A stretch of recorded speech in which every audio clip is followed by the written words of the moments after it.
Sir ఇక నాగార్జున గారి విషయానికి వచ్చేసరికి ఆయన పైన కాంగ్రెస్ వాళ్ళు క్రిమినల్ కేసు నమోదు చేస్తారు సార్. అక్రమంగా కట్టారని సిగ్గు చెప్పేసి. ఇది సిగ్గు కౌంటర్ అనుకోవాలా సార్? సిగ్గు శరం లేని పనులు. హ్మ్. సిగ్గు శరం. ఎవరి మీద వేస్తారయ్యా కేసు? 2010లో కట్టాడు నాగార్జున. హ్మ్. 2010లో ఎవరి గవర్నమెంట్ ఉందయ్యా? మీ గవర్నమెంట్. అంటే పర్మిషన్లు ఎవరిచ్చారయ్యా? మీ హ్మ్. ఆఫీసర్లు. పెట్టుకోండి. అప్పుడు సీఎం ఎవరయ్యా? రాజశేఖర్ రెడ్డి. పెట్టుకోండి, పెట్టండి. రాజశేఖర రెడ్డి గారిని కూడా దోషిగా పెట్టండి. ఆ సిఎస్ని దోషిగా పెట్టండి. మీ ఆఫీసర్లను దోషిగా పెట్టండి. నాగార్జునకి నోటీస్ పంపించండి.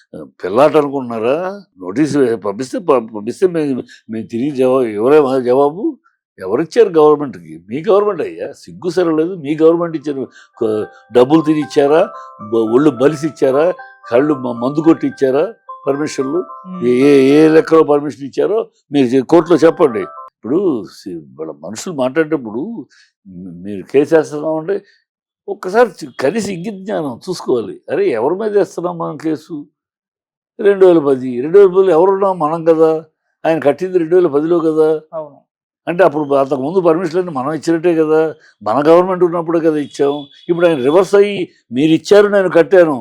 మీరు పర్మిషన్లు ఆ రోజు అబ్జెక్ట్ చేస్తుంటే కట్టేవాడిని కాదు కదా. మీరు ఇచ్చారు, నేను కొన్నాను అంటే మీరు పర్మిషన్ ఇచ్చి అక్కడ వాటరు, డ్రైనేజీ, కరెంటు అన్నీ ఇవ్వబట్టి అదేదో సజావు ల్యాండ్ అని కొనుక్కున్నాను నేను. కొనుక్కున్నా. మీరు పర్మిషన్ ఇవ్వకపోతే మేము ఎందుకున్నా? మీరు మిస్గైడ్ చేస్తారా మమ్మల్ని? గవర్నమెంట్ అథారిటీస్ మీరు గవర్నమెంట్ అథారిటీ, గవర్నమెంట్ ఆఫీసర్స్ మీకు ఇచ్చేసి కొనుక్కున్న తర్వాత ఇప్పుడు అది కాదు అంటే మీ తప్పు. అది మీ తప్పుకు మమ్మల్ని నిందిస్తారా? ఇవ్వండి నోటీస్. ఎందుకు ఇచ్చాడు పర్మిషన్లు? ఆఫీసర్లకు పిలవండి కోర్టులోకి. ఆఫీసర్లు ఎందుకు ఇచ్చారు? చీఫ్ సెక్రటరీ ఏం చేశాడు? పిలవండి చీఫ్ సెక్రటరీ కోర్టుకి. చీఫ్ సెక్రటరీ వీళ్ళందరికీ head, cabinet head Rajasekhara Reddy గారు చనిపోయారు. ఆయన పేరు కూడా దోషులుగా పెట్టండి. దమ్ముంటే చేయండి. దమ్ముంటే మీరు ప్రొసీజర్ ఛాలెంజ్. మీ పరువు మొత్తం కనుక రాజశేఖర రెడ్డి గారిని దోషిగా పెట్టగలరా? మరి దోషి ఆయన మీ లెక్కలో. ఆనాడు పర్మిషన్ ఇచ్చింది ఆయనే. ఆయన ప్రభుత్వంలోనే హెడ్ ఆఫ్ ది గవర్నమెంట్. ఆయన విధిలోనే ఇచ్చింది. అంటే దోషులు అయితే ఆయన కూడా దోషే మరి. అంతే కదా. మేము కట్టాము, మీరు ఇచ్చారు. మీరు పర్మిషన్ ఇస్తేనే మేము కట్టాము. పర్మిషన్ లేకుండా మేము కట్టలా. మీ మనుషులే వచ్చి ట్రాన్స్ఫార్మర్లు, ఎలక్ట్రిక్ పోల్స్ పెట్టారు. మీ మనుషులే వచ్చి డ్రైనేజ్ తవ్వి పెట్టారు. మీ మనుషులే వచ్చి వాటర్ కనెక్షన్ చేశారు. మేము తవ్వుకోవాలి. మా మనుషులు, ప్రైవేట్ మనుషులు పెట్టారు. మీ గవర్నమెంట్ అప్రూవ్డ్ మీ మనుషులు, మీ అఫీషియల్ అక్కడ మీ గవర్నమెంట్ ఉద్యోగస్తులు వచ్చి చేశారు. ఆయా డిపార్ట్మెంట్ సంబంధించి. ఎందుకు చేశారు? మీరు మీ అనుమతి ఉంటేనే చేశారు. మేము అడిగి చేసేవండి, చేయరు కదా. సో రండి, అందరినీ పట్టుకురండి. కేసు పెడితే అందరిని లాగుతాం, అందరిని కోర్టులో లాగుతాం. దమ్ముంటే ఈవెన్ చనిపోయిన రాజశేఖర రెడ్డి గారిని కూడా దోషిగా వస్తాడు ఆటోమేటిక్గా ఆయన లీగల్గా. ఆయన చనిపోవచ్చు, బట్ దోషిగా ఆయన పేరు వస్తుంది. దమ్ముంటే చేయమని మొత్తం లాగుతాం. బుద్ధి జ్ఞానంలో ఉన్న మాట్లాడాలి. ఏదో నోటికి వచ్చి ఏదో అనేస్తే మేము కేసు వేస్తాం, బొచ్చు భోషణ అంటే ప్రజలు భయపడిపోతారా? మొత్తం మీ పరువు మొత్తం గంగపాలవుతుంది. దమ్ముందా రాజశేఖర రెడ్డి గారి భయంలో వచ్చిన నిర్ణయాలని, తప్పుడు నిర్ణయాలు, లంచాలు తీసుకుని ఇచ్చారని చెప్పి దమ్ముందా, ధైర్యం ఉందా? రేవంత్ రెడ్డికి, కాంగ్రెస్ వాళ్ళకి మాట్లాడతారు పిచ్చి వాచాలతో, గాలి మాటలు. చేయమండి ఛాలెంజ్. అందరి పరువు రోడ్డు మీదకి వస్తుంది. అంటే నాగార్జున గారు కొండా సురేఖ గారి మీద పరువు నష్టం దావా కింద క్రిమినల్ చర్యలు తీసుకోవాలని కేసేస్తారు. డిఫమేషన్ 100 crores కూడా వేస్తారు. దీనికి కౌంటర్ గా అంటే మా మంత్రి మీదనే కేసేస్తారా, ఈయనకి జలకిద్దామన్న ఒక ఉద్దేశంతో క్రిమినల్ చర్యలు పెట్టారని కూడా అదే వాళ్ళకి అంత తెలియటట్లు. ఇది జలక్ కాదు, ఇది జలక వాళ్ళ పిలక్క చుట్టుకుంటుంది. జలక కాదు, వాళ్ళ పిలకను మా చేతికి ఇచ్చినట్టు అవుతుంది.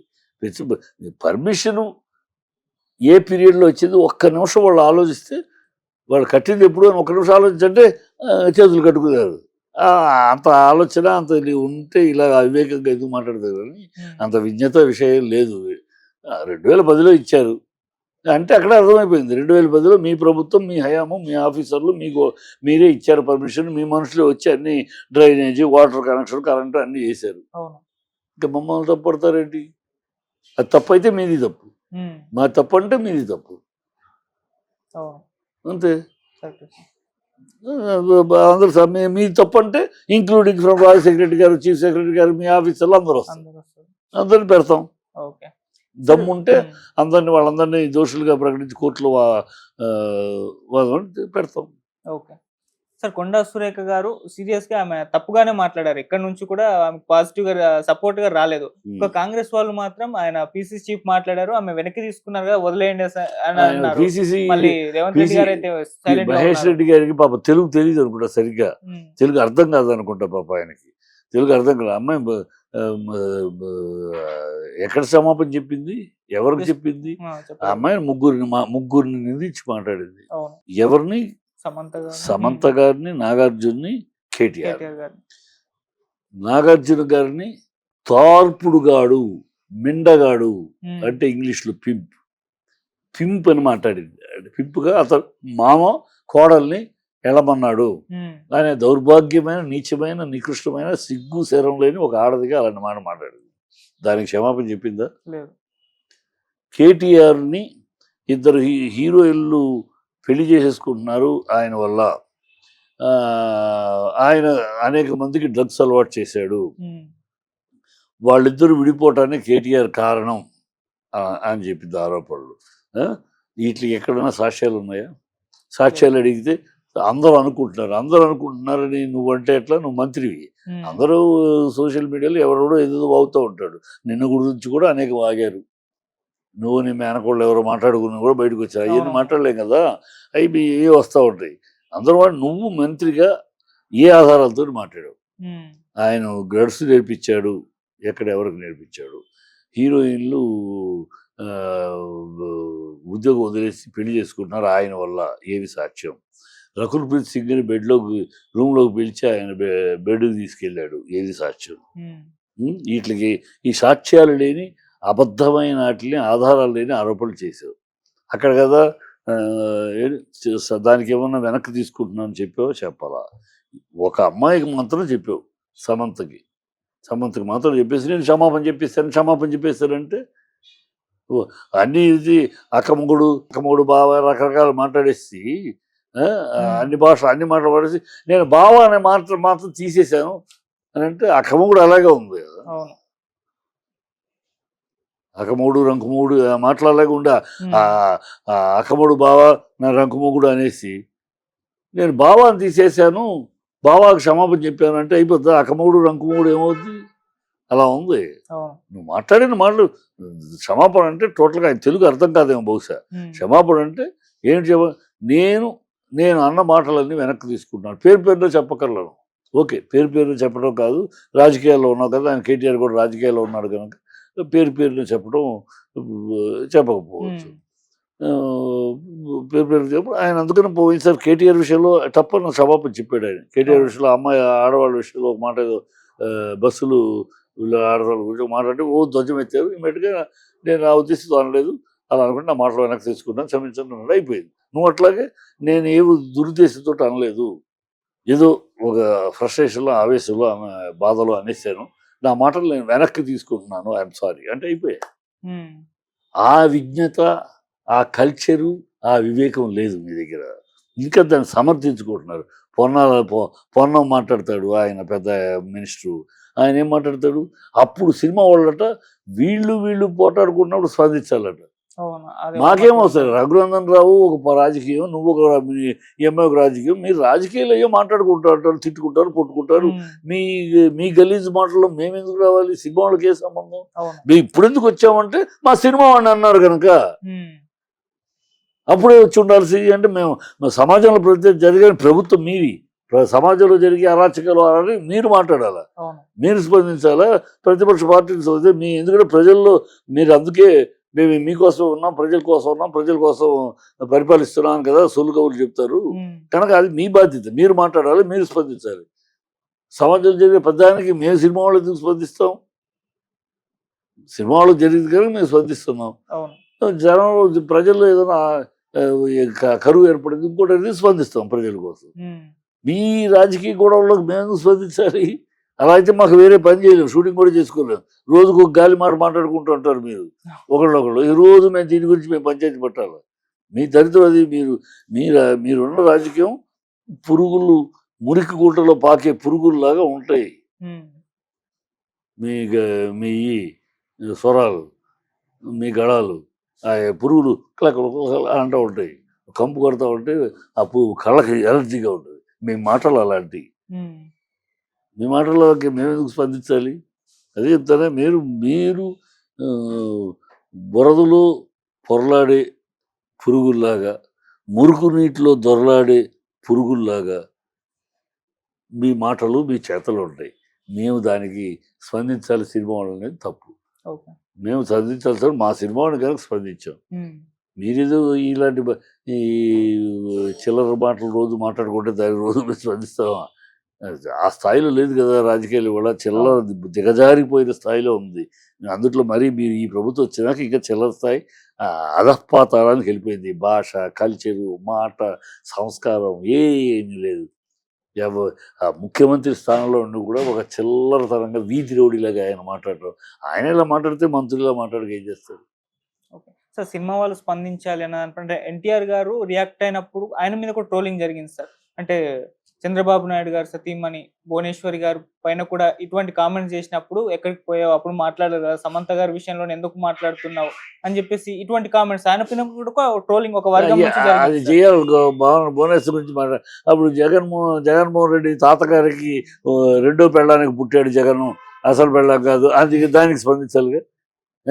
మీరు దానికి స్పందించారు, దీనికి స్పందించామా సినిమా వాళ్ళు? మీరు దానికి స్పందించి మీరు వాగిన వాగులు మీరు వాక్కుంటూ ఉంటారు. మీ వాగులకి మీరు ఎక్కడ స్పందించమని? భువనేశ్వరి మా సినిమా కాదు, చంద్రబాబు మా సినిమా వాడు కాదు. భువనేశ్వరి ఎన్టీఆర్ గారి కూతురికి అది వేరే విషయం. ఎన్టీఆర్ కూతురుగా ఆ కుటుంబానికి సంబంధించిన మ్యాటర్ కాదు ఇది, రాజకీయాలకు సంబంధించిన మాట. రాజకీయాల్లో మాట్లాడిన మాట వాళ్ళ మాట. రాజకీయాలుగా మీరు ఖండించుకున్నారు, తిట్టుకున్నారు, మీ పేపర్ అన్ని మా వాయిని. అలాగే జగన్ పుట్టి తాత ఉంచుకున్న రెండో భార్యకి అది చెప్పారు వాళ్ళు. అయ్యప్పుడు మరి అప్పుడు దానికి కూడా మేము స్పందించాలా? వాళ్ళ ఆయన రెండో భార్య మూడో భార్య మీకు ఎందుకని అనాలా? కాదు కదా. మీరు ఊరిని వీళ్ళు అన్నది మీ దగ్గర 4 పేపర్లు ఎక్కువ, మీడియా ఎక్కువ ఉంది కనుక మీరు కూటమి వాళ్ళు మిమ్మల్ని అన్నదేమో ఓ చేసేస్తారు. మీరన్నది తక్కువ అన్నారా అని. బాబాయిని చంపేశాడు, ఏం ఆధారం ఉంది మీ దగ్గర బాబాయిని చంపేశాడని?